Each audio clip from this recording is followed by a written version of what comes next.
Hi friends, good மார்னிங்க.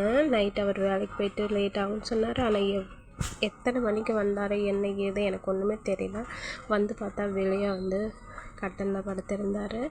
அது மட்டும் இல்லை, காலையில் ஒரு 7 மணிக்கே மழைங்க எங்கள் ஊரில். பாருங்கள், தூறல் போட்டு வண்டியெல்லாம் நனைஞ்சிக்கிட்டு இருக்குது. ஓகே, வாங்க நம்ம போய் இயற்கையை ரசித்துட்டு வரலாம். இந்த மழை வரும்போது நாங்கள் சின்ன வயசில் மரத்துக்கடியை நின்றுட்டு அந்த கிளைகளெல்லாம் ஆட்டி ஆட்டி அந்த தண்ணி விழுகும் இல்லையா, அதுக்கு கீழே நின்று கொஞ்சம் ரசித்து அந்த மாதிரியெல்லாம் ரசித்து சேட்டையெல்லாம் பண்ணியிருக்கோம். இந்த பாருங்கள், இந்த மழை வந்தாலே இந்த பூவில் இருக்க இந்த இலையில் இருக்க தண்ணியெல்லாம் உதிரும் போது ரொம்ப அழகாக இருக்கும் பார்க்குறக்கு. பாவம், அவர் எப்போ வந்தாருன்னே எனக்கு தெரியலை. வண்டியெல்லாம் எப்படி நனைஞ்சிருக்குன்னு பாருங்கள். நம்ம வீட்டில் நம்மளுக்காக வண்டி சாவி கூட எடுக்காமல் விட்டுட்டாரு. அவ்வளோ டயர்டு. நம்ம வீட்டில் நம்மளுக்காக உழைக்கிற ஒரு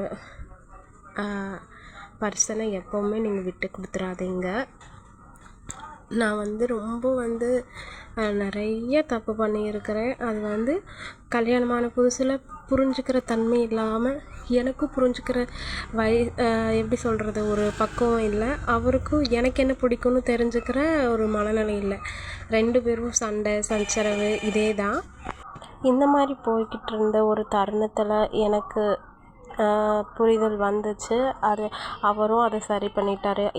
பாருங்களேன், காலில் எவ்வளோ ஆணையோடு இப்படியே வேலைக்கு போயிட்டுருக்காரு. எனக்கு ரொம்ப கஷ்டமாக இருக்குது. இவர் சின்ன வயசுலேருந்து ஒரு வேலைக்கு போய் கஷ்டப்படுற ஒரு பர்சன். இவரை நினச்சா ரொம்ப பெருமையாகவும் இருக்குது. ஆனால் இவ்வளோ நாள் புரிஞ்சுக்கலையேன்னு வருத்தமாகவும் இருக்குது. இவருக்கு அப்பா இல்லை, அம்மா மட்டும்தான். ஒரு 13 வயசுலேயே தோட்டத்து வேலைக்கு போய் தறி ஓட்டுறதுக்கு போய் இன்னுமே வேலை செஞ்சுக்கிட்டே தான் இருக்கிறாரு. அதாவது வீட்டுக்காக நிற்காத ஓடுற கால் இது. அந்த காலில் இவ்வளோ ஆணைகளை பார்க்கும்போது எவ்வளோ மனசு கஷ்டமாக இருக்குது தெரியுமா. அது ஒவ்வொருத்தருக்கும் இதில் என்னன்னே தெரியாத அளவுக்கு இருக்கும் இல்லையா. அந்த புரிதல் என்னென்னா, அதுக்கப்புறம் இப்போ லைஃப் கொஞ்சம் நல்லா போயிட்டுருக்கு. என்ன புரிதல்னால், அவர் வாரத்தில் ஒரு நாள் ட்ரிங்க் பண்ணுவார். அது எனக்கு சுத்தமாகவே பிடிக்காது. நான் காய்ச்சுன்னு கற்றுவேன், அதுவும் அவருக்கு பிடிக்காது. 2 பேருமே, அவரும் சரின்னு விட்டுட்டார், நானும் கற்றுறதும் விட்டுட்டேன். இப்போ லைஃப் கொஞ்சம் ஏதோ பரவாயில்ல, நல்லா இருக்குது.